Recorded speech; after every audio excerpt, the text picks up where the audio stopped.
नमस्कार, news straight Madhya Pradesh Chhattisgarh में आपका स्वागत है। मैं हूं आपके साथ लोकेंद्र त्यागी। आपके मुद्दे में अब बात छत्तीसगढ़ की, जहां शिक्षा की लौ जलाने वाले शिक्षकों की नियुक्ति की मांग को लेकर सड़क पर उतरकर जूते पॉलिश करने पड़ रहे हैं। आज चर्चा इसी मसले पर कि लंबे समय से अटकी पड़ी शिक्षकों की नियुक्ति पर आखिरकार देरी क्यों हो रही है। आखिर शिक्षकों को सड़कों पर जूते पॉलिश करने की नौबत क्यों आई है। क्या शिक्षकों को नियुक्ति देने में बजट की समस्या आड़े आ रही है। इसी पर बातचीत के लिए खास पैनल भी हमारे साथ जुड़ेगा, लेकिन उससे पहले आज की रिपोर्ट आप देखिए।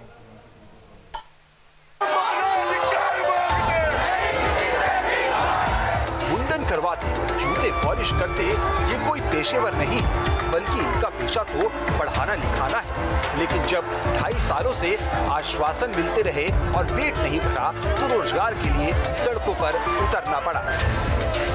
दरअसल 2019 में सरकारी स्कूलों में पढ़ाने के लिए शिक्षकों का चयन किया गया। तब सरकार ने 14,580 शिक्षकों का चयन किया था, लेकिन अब करीब 2.5 साल बाद भी इन्हें नियुक्ति नहीं मिली है। शिक्षकों का कहना है कि लॉकडाउन में बिना काम के गुजारा नहीं, बेरोजगारी से तंग आकर शिक्षकों ने रायपुर में प्रदर्शन किया। शिक्षकों ने मुंडन और जूते पॉलिश कर अपना विरोध जताया।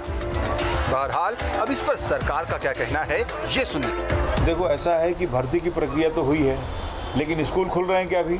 मामला तो कोरोना काल का है ना, तो ये जो भी परिस्थितियां हैं उसके कारण है। और वो डॉक्टर रमन सिंह का तो भाई, उनको जनादेश जिस बात का है वो अपना काम कर रहे हैं। उधर विपक्षी बीजेपी ने भी इस मसले को लेकर सरकार पर निशाना साधा है। जब विज्ञापन जारी हुआ तो बड़ी बड़ी बातें सरकार के द्वारा की गई। 20 जाने के बाद 21 तक नियुक्ति नहीं होना, ये यहाँ के लोगों के साथ में खिलवाड़ है, व्याख्याताओं के साथ में खिलवाड़ है, युवाओं के साथ में खिलवाड़ है और उनके जीवन के साथ में सरकार खेलना प्रारंभ कर दी है। नहीं तो ऐसी स्थिति कभी नहीं बनी है।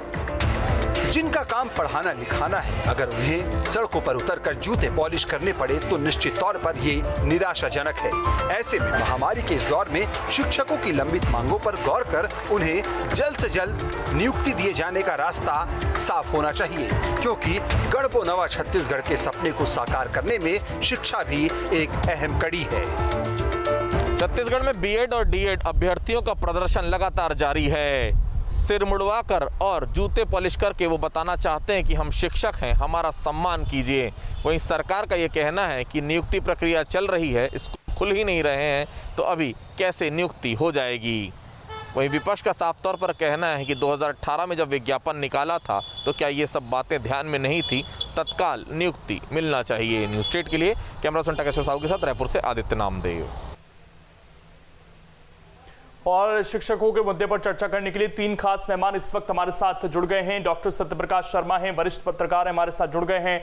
नरेश गुप्ता जी हैं, प्रवक्ता हैं बीजेपी के, आपका भी स्वागत है सर। और अमित श्रीवास्तव जी हमारे साथ जुड़ गए कांग्रेस का पक्ष रखने के लिए, आपका भी स्वागत है सर। अमित जी, सबसे पहला सवाल आपसे ये सर, लंबा समय हो गया 2.5 साल, उस समय जब ये नियुक्तियां निकाली गई कोरोना था नहीं, वेरिफिकेशन हुआ, फिर कोरोना आया, फिर स्कूल खुले दोबारा से, फिर लॉकडाउन लगा, तो इतनी सारी चीज़ें हो रही थी। इस दौरान तमाम अन्य कामकाज भी हो रहे थे। इन्हें नियुक्ति पत्र देने में सरकार को क्या दिक्कत आ रही है? देखिए लोकेंद्र जी, सबसे पहले आपको मैं बता दूं कि अभी जो परिस्थिति चल रही है और जो कोरोना काल से हम सब लोग पिछले 1.5 साल से लड़ रहे हैं, देखिए हमारी सरकार आती है और उसके बाद लगातार आपने देखा कि चुनाव और उपचुनाव होते हैं, लगातार उसके बाद नगरीय निकाय चुनाव, त्रिस्तरीय पंचायत चुनाव, उसके बाद फिर 1.5 साल से कोरोना का काल। देखिए हमने जो वादा किया था अपने घोषणा पत्र में, जो संकल्प लिया था, हम उसके लिए कोई विकल्प नहीं ढूंढते और भर्ती हमने चालू भी कर दी है। और 14,580 शिक्षकों की जो भर्ती हमने चालू कर दी है, आप देखिए कि उसमें लगभग पात्र अपात्र की जो लिस्ट जारी हुई थी उसका वेरिफिकेशन लगातार किया जा रहा है और उसमें से लगभग अगर आप देखेंगे 2000 से ज़्यादा लोगों को नियुक्तियाँ उसमें हो भी चुकी हैं। और एक और बात मैं आपको कहना चाहूँगा कि प्रश्न कौन उठा रहा है। जैसे अभी मैं कहना चाहता हूँ कि 2000 भाजपा के नेता जो कह रहे हैं कि 2018 में जब आपने विज्ञापन निकाला था, जब आपकी सरकार आई, तो किसी को पता था क्या कि कोरोना हो जाएगा और ऐसी विषम परिस्थितियों में हम सबको लड़ाई लड़ना पड़ेगा। लेकिन हमने उसके बाद भी, आज देखिए अगर केंद्र सरकार की भी अगर आप बात करेंगे तो रेलवे से लेकर सारे विभागों में उन्होंने नियुक्तियां बंद कर दी हैं। छत्तीसगढ़ शासन ही है जो लगातार उन उनके वेरिफिकेशन होने के बाद 2000 लोगों को अगर नियुक्ति पत्र दिया है और लगातार स्कूलें बंद है। आज अगर आप देखिए कि ये जुलाई का महीना, कल 1 जुलाई था और कल के दिन ही हमारे स्कूल खुलते थे और बच्चे लोग, आज अगर सब कुछ ठीक रहता तो आप देखिए कि यही शिक्षक की नियुक्ति हो चुकी रहती और वो बच्चों को आज उनका कल पहले दिन इंट्रोडक्शन ले रहे होते और लगातार सिलेवार पढ़ाई यहाँ चालू हो जाती। देखिए, मैं एक और चीज कहना चाहता हूँ, प्रश्न वो व्यक्ति उठा रहे हैं जो 2003 से 2013 तक लगभग 42,000 शिक्षकों की नियुक्ति को जिन्होंने रोक के रखा था। एक पैसे का भी उन्होंने प्रावधान नहीं किया था, एक फूटी कौड़ी तक उन्होंने प्रावधान नहीं किया था। और जिस प्रकार की वो बातें कर रहे हैं, मैं आपको बता दूं कि लगातार आप देखिए कि हमने, मैंने जैसे कहा, देखिए एक मिनट, मैं इसको पॉलिटिकल डिबेट अभी नहीं बनाना चाह रहा हूँ शुरू में ही, क्योंकि कल जिन लोगों ने पॉलिश करी है जूतों की, सर वो किसी पार्टी से जुड़े हुए लोग नहीं थे, वो शिक्षक थे। एक तो उन्होंने ये मांग की कि आप हमें कम से कम नियुक्ति पत्र दे दीजिए। दूसरा, सरकार तो ये दावा करती है ना कि हम लगातार पढ़ाई करवा रहे हैं, पढ़ाई तोहर द्वार कार्यक्रम चल रहा है, अन्य माध्यमों से पढ़ाई करवा रहे हैं, तो इन शिक्षकों की ज़रूरत क्यों महसूस नहीं हो रही सर आपको? और इनका तो यहाँ तक भी कहना है कि चलिए आप हमें नियुक्ति पत्र दे दीजिए, सैलरी तब से देना शुरू कर देना जब हम स्कूल में पढ़ाना शुरू कर देंगे।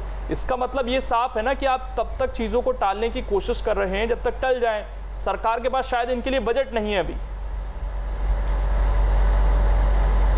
बिल्कुल भी नहीं, ऐसा बिल्कुल भी नहीं है। मैं आपको आप बहुत वरिष्ठ पत्रकार हैं, मैं आपका बहुत सम्मान करता हूं, लेकिन इस बातों से आई एम सॉरी, मैं इत्तेफाक नहीं रखता, क्योंकि अगर हम ऐसा कुछ भी करेंगे तो बहुत सारे केसेस अगर आप देखेंगे उचित ढंग से कई कोर्ट के मैटर्स चल रहे थे और जिनकी नियुक्ति हुई थी वो कोर्ट जा रहे थे, तो सारे चीज़ों का वेरिफिकेशन होने के बाद मुख्यमंत्री जी ने स्वतः ही ये बुला के सभी विभागों को जो आदेश दिया था कि इनकी नियुक्ति जल्द से जल्द कर दी जाए। और मैंने जैसा आपको कहा कि लगातार ऐसी विषम परिस्थिति आ चुकी है लोकेन जी, और कोरोना के बाद हमने जो वादा किया था हम लगातार उसे अगर ये परिस्थिति है तो नई भर्तियां क्यों निकाली है? और मैं आपको एक सरकार नई भर्तियां निकाल रही है, पुरानी का भी कुछ अता पता नहीं है।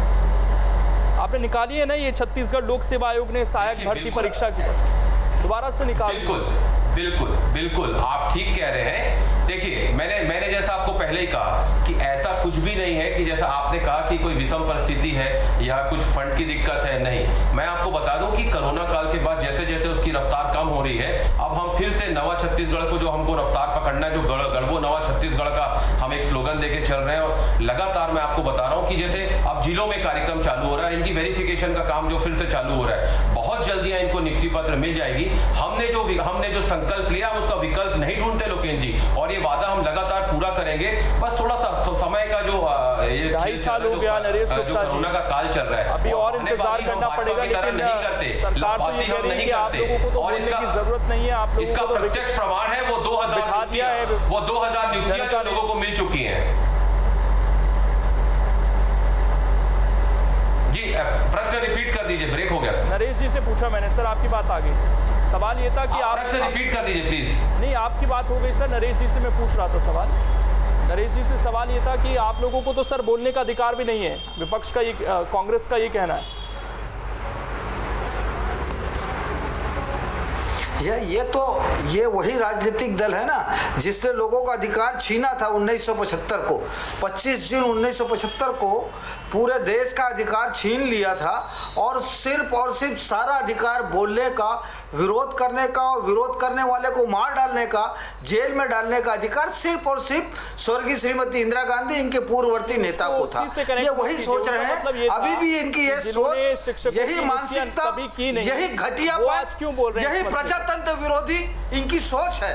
हाँ, उनका मतलब ये था कि हम तो उस दिन भी बोल रहे थे, हाँ, और आज भी बोलेंगे, आज भी बोलेंगे। इनका मैं चरित्र और उजागर कर रहा हूं। ये उस दिन भी नहीं बोलने देना चाहते थे, आज भी बोलने पे ये बाधित करते हैं, और सार्वजनिक रूप से आपके मीडिया के द्वारा ये बयान जारी कर रहे हैं कि इनको बोलने का अधिकार नहीं है।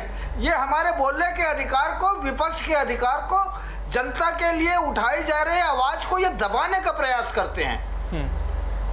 रहा सवाल इन शिक्षकों की नियुक्ति का, विज्ञापन जारी करते हैं माननीय मुख्यमंत्री जी, बयान जारी करते हैं नियुक्ति हो गई है, और 14,580 लोगों की यदि नियुक्ति हो गई है तो वो मेरे ख्याल से मानसिक रूप से आश्वस्त नहीं है जो धरना प्रदर्शन जूता पालिश करें। और यदि चयनित व्यक्ति को मनरेगा में यदि मजदूरी करने जाना पड़े बच्चों को पढ़ाने के बजाय, तो इससे हास्यास्पद बात कोई नहीं होगी। देखिए, मैं एक और लाइन बताता हूँ। कॉलेजों के शिक्षकों की नियुक्ति, प्राध्यापकों की नियुक्ति जारी है ना, वहाँ पर भी वो पढ़ाने नहीं जा रहे हैं। मैं उसकी नियुक्ति का स्वागत करता हूँ। आप ये बताइए, यदि उनकी नियुक्ति हो सकती है, जिनके एक सीक्वेंस में एक साथ 20-20 नंबर में लोग, रोल नंबर के लोग सेलेक्ट होते हैं, उनकी नियुक्ति हो सकती है। लेकिन 14,580 शिक्षकों की नियुक्ति नहीं आदेश जारी हो सकती है। ये चयनित बेरोजगार है। छत्तीसगढ़ सरकार की नई टर्मोलॉजी दी है छत्तीसगढ़ सरकार ने दुनिया को, चयनित बेरोजगार, जो कहीं कुछ नहीं कर सकते। आप शिक्षक के रूप में चयनित हो गए हैं, आप सम्मानजनक पेशे के लिए चयनित हो गए हैं, लेकिन वो सम्मानजनक चयनित व्यक्ति मजदूरी करने के लिए बाध्य होते हैं, मनरेगा में नौकरी कर रहे हैं, जूते पॉलिश कर रहे हैं। यह इस सरकार की देन है। ठीक, मैं आ रहा हूँ सत्यप्रकाश जी। ये तो हमारे ऊपर हमको बोलने का अधिकार नहीं, इन्होंने बोल दिया, लेकिन हम चिंता नहीं करते। नरेश जी, 1 मिनट। सत्यप्रकाश जी, अगर शिक्षक सर जूते पॉलिश करेंगे तो इससे बुरी स्थिति क्या हो सकती है? यदि सत्तारूढ़ दल को अगर इस तरीके का मुंडन कराना पड़े 7 मिनट को दीजिए, तो क्या शिक्षा देंगे सर? उनका मानसिक स्थिति, कितनी पीड़ा से वो गुजर रहे होंगे कि इस तरह के कदम उन्हें उठाने पड़ रहे हैं, कोरोना के दौर में प्रदर्शन करने पड़ रहे हैं। जी लोकेन जी, आपको देखिए, सरकार के पास पैसा है राजनीतिक नियुक्ति करने के लिए। 1 मिनट नरेश जी, 1 मिनट। लोगों को सारी सुविधा देने के लिए। ठीक नरेश जी, 1 मिनट। सत्यप्रकाश नरेश जी, मुझे लोकेन तो जी, बोलने का ही समय नहीं दिया। मुझे सत्तारूढ़ दल के तुल्य में तो 20-30% समय दिया आपने। सर, आ रहा हूँ मैं आपके पास नरेश जी। विपक्ष के साथ हाँ, तो सवाल उनसे ही मुख्य पूछे जाने, मैंने 2-3 सवाल उनसे इसीलिए पूछे। हक नहीं है। आ रहा हूँ सर, नरेश जी 1 मिनट आ रहा हूँ, बोलिए सत्यप्रकाश जी। लोकेन जी, शिक्षा, स्वास्थ्य और सुरक्षा, ये 3 ऐसे विषय हैं जिन पर हर गवर्नमेंट को बहुत सीरियस होना पड़ता है, क्योंकि यही तीनों विषय देश प्रदेश के विकास में बहुत बड़ा रोल प्ले करते हैं। आवाज आ रही लोकेन जी आपको मेरी? जी जी जी, बोलिए। बहुत बड़ा रोल प्ले करते हैं। रही सही बात, मैं आपको बताऊं, जब अविभाजित मध्य प्रदेश 1994 में इस जो मध्य प्रदेश छत्तीसगढ़ का एजुकेशन सेटअप है उसको बिल्कुल डिस्टर्ब कर दिया गया था।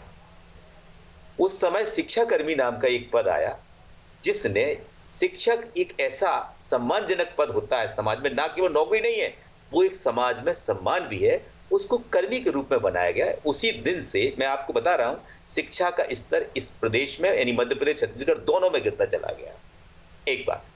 दूसरी बात, शिक्षा के लिए आदमी को हर परिस्थिति में भी उसको प्रायोरिटी देना चाहिए, लेकिन कई बार सरकार की परिस्थितियां खराब होती हैं। जैसा कि ये जो हेल्थ इमरजेंसी है, इसमें सभी चीजें सामान्य नहीं है, लेकिन फिर भी हम पढ़ाई को रोक नहीं सकते, हम स्वास्थ्य की व्यवस्थाओं को रोक नहीं सकते, क्योंकि ये आगे भविष्य तय करेंगी प्रदेश का।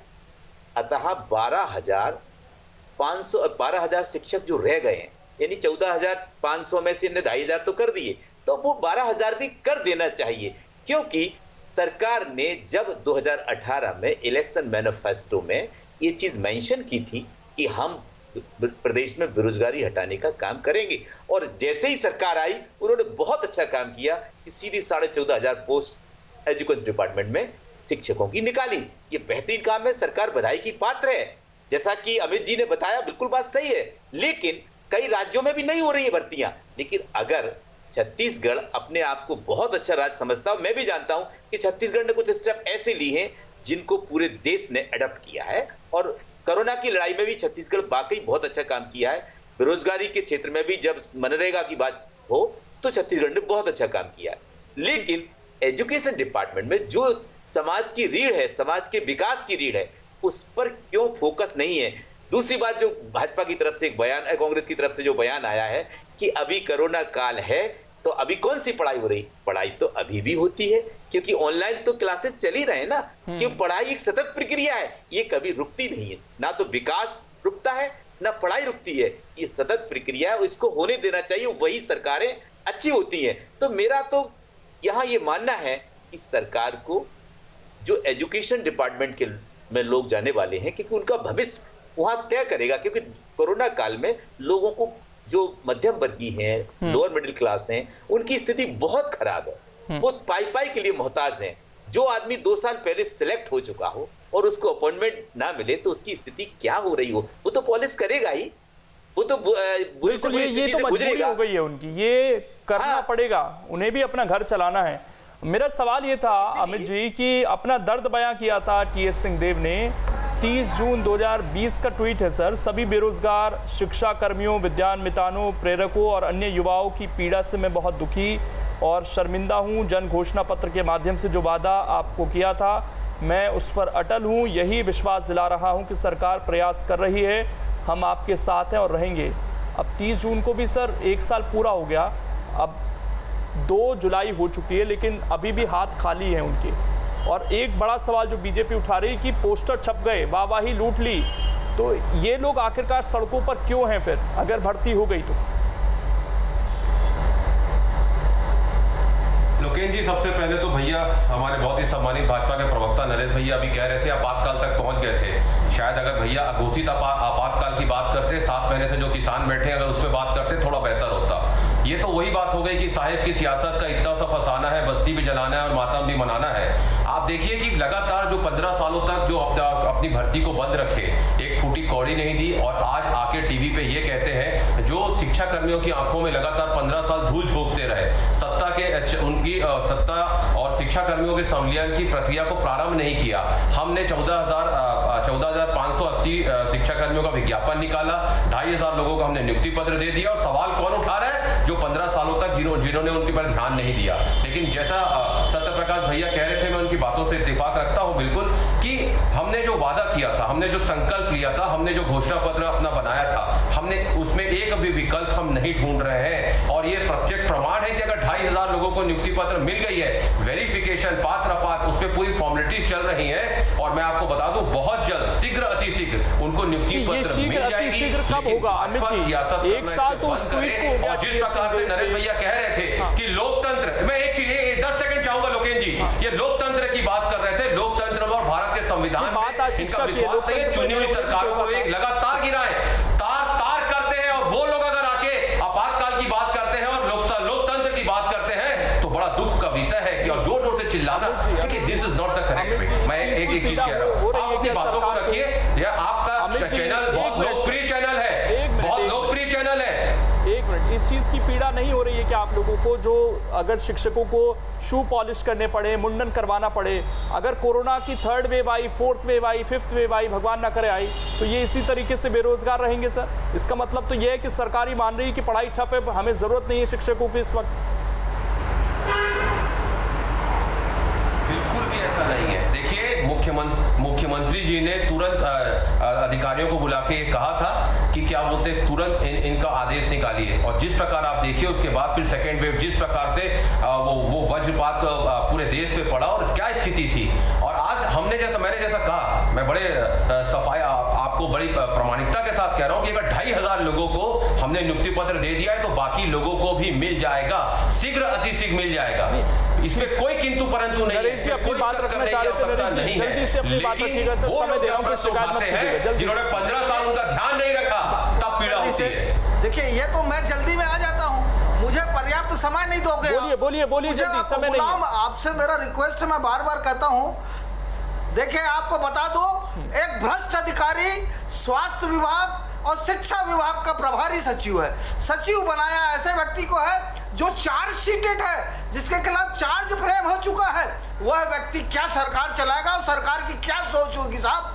जिसके खिलाफ चार्जशीट फ्रेम हो चुका हो, चार्जशीटेड हो, वैसा व्यक्ति यदि शासन में स्वास्थ्य और शिक्षा विभाग चलाएगा, तो ये तय हो जाएगा कि सरकार का दिशा क्या होगा। और वो भी भ्रष्टाचार के ऊपर चार्जशीटेड और चार्जशीट फ्रेम आदमी है। वो यदि सरकार का शिक्षा और स्वास्थ्य विभाग चलाएगा, तो सरकार किस दिशा में चल रही है और इस देश की जनता को और हमारे बीमार व्यक्तियों को, जनता को और शिक्षकों को क्या संदेश देंगे, उनके लिए क्या काम करेगी ये सरकार। एक बात और, यदि इन्होंने कहा कि 23 लाख इन्होंने रोज कहते थे कि 23 लाख बेरोजगार हैं, इनके राष्ट्रीय अध्यक्ष तत्कालीन राहुल गांधी बोले 50 लाख बेरोजगार हैं, इन्होंने छपाया 10 लाख बेरोजगार। आज तक इन्होंने 1 लाख बेरोजगारों की व्यवस्था नहीं की है। 10 लाख और 1 लाख और क्या मजाक कर रहे हैं। ये बोलते हैं कि बीजेपी को बोलना ही नहीं है, बोलने का अधिकार नहीं है। अरे ये प्रजातंत्र है साहब,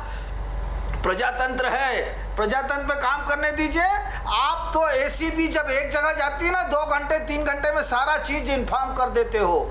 एसीबी ने जो कल ऑपरेशन चालू किया है उसकी जानकारी इसलिए नहीं दे रहे हैं, जो कागज उस अधिकारी के पास से इनको चाहिए था, जो इनके मठाधीशों से संबंधित है, वो कागज नहीं मिला है। लेकिन शिक्षक आज जब इस डिबेट को देख रहे होंगे तो उन्हें डेडलाइन तो नहीं मिली, वो उम्मीद ये कर सकते हैं कि वो भी बता दीजिए। शुक्रिया आप सभी का जुड़ने के लिए और इस चर्चा का हिस्सा बनने के लिए। समय नहीं है, माफी के साथ आप सभी को रोक रहा हूं, छोटे से ब्रेक के लिए यहाँ पर रुकेंगे, खबरें लगातार जारी हैं।